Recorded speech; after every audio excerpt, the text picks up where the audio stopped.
Il-Prim Ministru Roberta Bella żar il-fabrika l-ġdida tal-Classic Design Woodworks fiż-żona industrijali ta' Bulebel, fabrika li saret b'investiment ta' €1,200,000.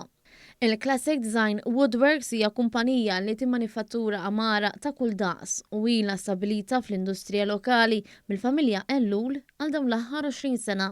L-investiment li sar fil-fabrika l-ġdida jikkonsisti f'faċilità mamra bl-aħħar makkinarju tal-ogħla livell u l-aħjar teknoloġija fil-waqt li joffri ambjent isbaħ u aktar sikur għal ħaddiema.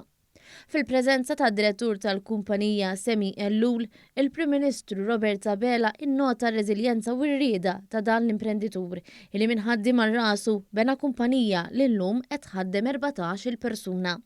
Matul l-aħħar snin il-kumpanija Classic Design Woodworks kabret il-produzzjoni tagħha mod sostanzjali.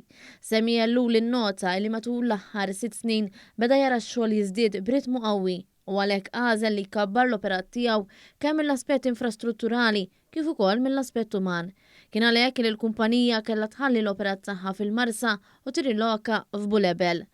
Huwa esprima s-sodisfazzjon tiegħu mal-Prim Ministru għal fatt li l-wage supplement u l-inizjattivi f'waqthom li ħall-Gvern sabiex jinżammu stabbli l-prezzijiet tal-enerġija kienu deċiżjonijiet kruċjali biex negozji bħal dawk fil-manifattura jibqgħu jinvestu.